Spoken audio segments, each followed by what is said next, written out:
নমস্কার, আমি Piyali. Welcome back to my YouTube channel Piyali's corner. আজকে বিকেলবেলা একটু বেরোবো। আজকে ছট পুজোর একটা ছুটি রয়েছে আমার হাজব্যান্ডের। তো পাকন হওয়ার আগে আগে প্রায়ই আমরা রবিবার করে একটু বেরোতাম, কোনো দরকারি হোক বা একটু ঘোরার জন্যই হোক। এখন খুব একটা সময় সুযোগ কোনোটাই হয়ে ওঠে না। তো মায়ের কাছে আজকে ওকে রেখে একটু বেরোনোর প্ল্যান রয়েছে। অনেকদিন ধরেই ভাবছিলাম, অনেকদিন বেরোনো হয় না কাছাকাছি কোথাও। তো আজকে একটু সন্ধেবেলা বা বিকেলবেলার দিকে একটু বেরোনোর ইচ্ছা আছে। তো এখন দুপুরবেলা পাকন ঘুমাচ্ছে, ওর খাবারটা আমি তৈরি করে নিচ্ছি। এখন ওই 12:30 মতন বাজে। আজকে ওকে দেবো সবজির খিচুড়ি। এখানে আমি সবজির মধ্যে আজকে নিয়েছি পেঁপে, গাজর, ঝিঙে আর পালং শাক। পালং শাকটাই বেশিরভাগ ওকে শাকের মধ্যে আমার দেওয়া হয়। পালং শাকে কিন্তু প্রচুর পরিমাণে মিনারেলস রয়েছে, প্রচুর প্রোটিন রয়েছে পালং শাকে। সব থেকে শাকের মধ্যে এটাই উপকারী বলে আমার মনে হয়। তো পালং শাকটাই ওকে আমি বেশিরভাগ সময়টা দিই।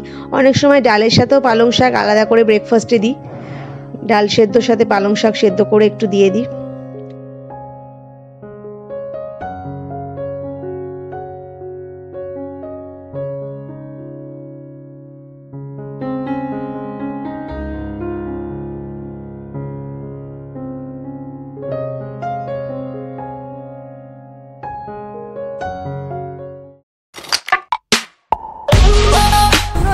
বিকেল এখন 5:30 মতন বাজে। আমরা বেরিয়েছি একটুখানি।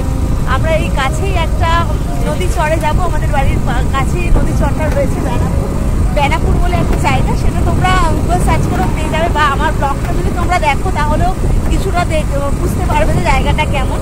তো ওখানে গিয়ে তো আমি তোমাদেরকে শেয়ার করবোই যে ওখানকার পরিবেশটা কেমন, বা নদীটা কেমন ওখানে। আরেকটু আগে গেলে ভালো হতো, কারণ অলরেডি সানসেট হয়ে গেছে।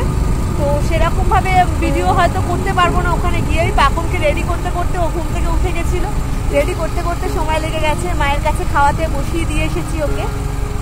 চলো, এখানকার রাস্তাটাও বেশ সুন্দর, আমি তোমাদের কাছে পুরোটাই শেয়ার করি।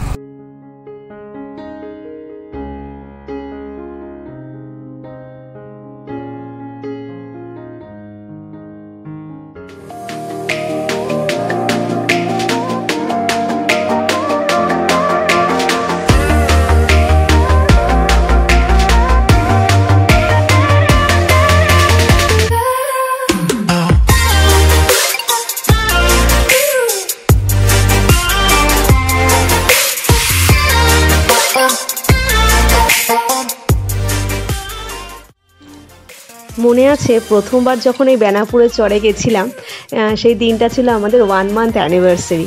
মানে আমাদের বিয়ে হয়েছে 14 ফেব্রুয়ারি 2021-এ। তো ঠিক 1 মাস পরে 14 মার্চ আমরা গেছিলাম। প্রথম আমি ওখানে গেছিলাম। তো এই যাওয়ার পথে রাস্তাটা কিন্তু খুব সুন্দর, খুব পরিবেশটা মনোরম। খুব আমার তো খুব ভালো লাগে। বেশ অনেক, মানে বলতে গেলে প্রায় 1.5-2 বছর পর বেনাপুরে আবার যাচ্ছি। এর আগে আমি 3-4 বার মতন হয়তো গেছি। আরও ভালো লাগতো যদি আরেকটু সকাল সকাল হতো, মানে সকাল বলতে আরেকটু আগে।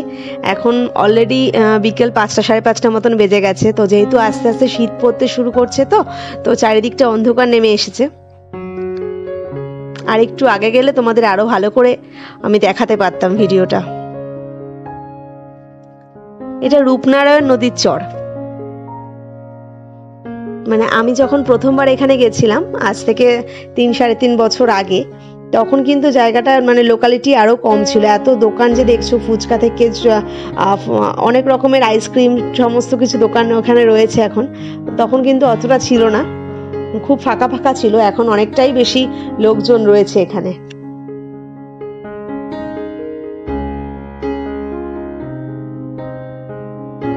ইদানিং দেখি এই বেনাপুর নিয়ে বিভিন্ন ধরনের পোস্ট ফেসবুকে দেখি, বা গুগল সার্চ করেও দেখতে পাই। তো দেখতে খুব ভালো লাগে ওগুলো, যেহেতু বাড়ির কাছে, মানে মনে হয় কি খুব বাড়ির কাছের একটা জায়গা নিয়ে দেখাচ্ছে। তো দেখতে বেশ ভালো লাগে ওই জিনিসগুলো। মাঝে মধ্যে ইচ্ছা হয় এই সমস্ত খোলা জায়গাগুলোতে পাকনকে নিয়ে একটু আসি, কিন্তু যেহেতু ওকে এখনো আমরা স্কুটিতে তুলিনি একবারও, নিজেদের খুব ভয় লাগে।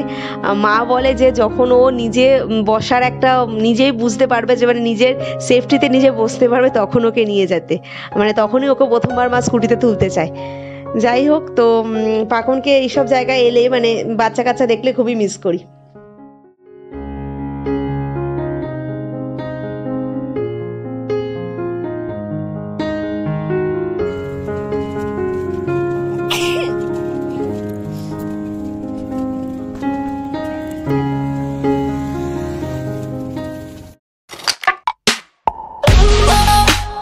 এখানে দেখছো মানে বাড়ি ফেরার পথে অনেকটাই সন্ধে হয়ে গেছিলো, অনেক জায়গায় এরকম লাইট জ্বলছে।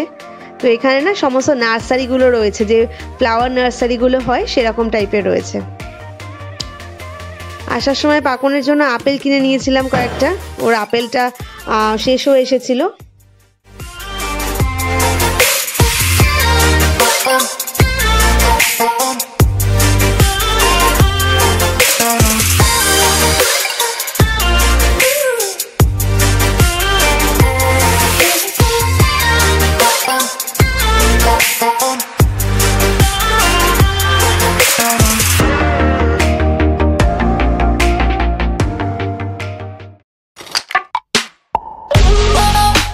তো আরও কিছু জিনিস কেনার জন্য পাকনে যে ড্রাই ফ্রুটগুলো ওকে আমি দিই সেগুলো অনেকটাই কমে এসেছিল, তো ওগুলো নতুন করে বানানোর ছিল।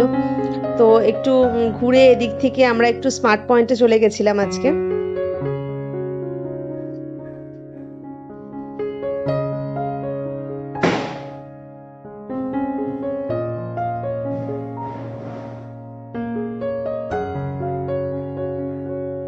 এখান থেকে পাকনের জন্য টুকটাক কিছু জিনিস, ওর মাখানা, আখরোট, আমন্ড এগুলো একটু নিয়ে নিয়েছিলাম। না আখরোটটা মনে হয় ওখানে পাইনি, মানে আখরোটের অনেক বড় প্যাকেট ছিল যেটা আমার দরকার ছিল না। আমি অল্প অল্প করেই নিয়ে ওর জন্য একটু স্টোর করে রেখে দিই, খুব একটা বড় প্যাকেট কখনোই নিই না।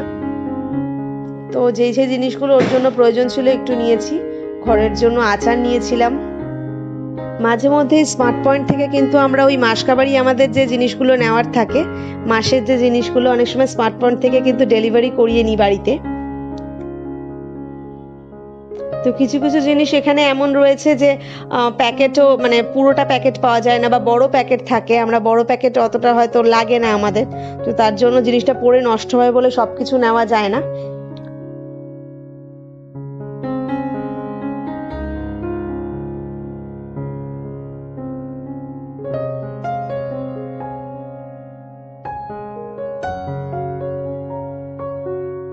বাড়ি ফেরার সময় একটু রেস্টুরেন্টে ঢুকেছিলাম, একটু কিছু খাবার আমরা বাড়ির জন্যই নিয়ে নিয়েছিলাম, একটু পার্সেল। তো যাই হোক, ভিডিওটা আজকের আমি এখানেই শেষ করছি। আমার ভিডিওটি যদি তোমাদের ভালো লেগে থাকে তাহলে অবশ্যই লাইক করবে, কেমন লাগলোটা কমেন্ট করে জানাবে, আর চ্যানেলটি অবশ্যই সাবস্ক্রাইব করো। ধন্যবাদ।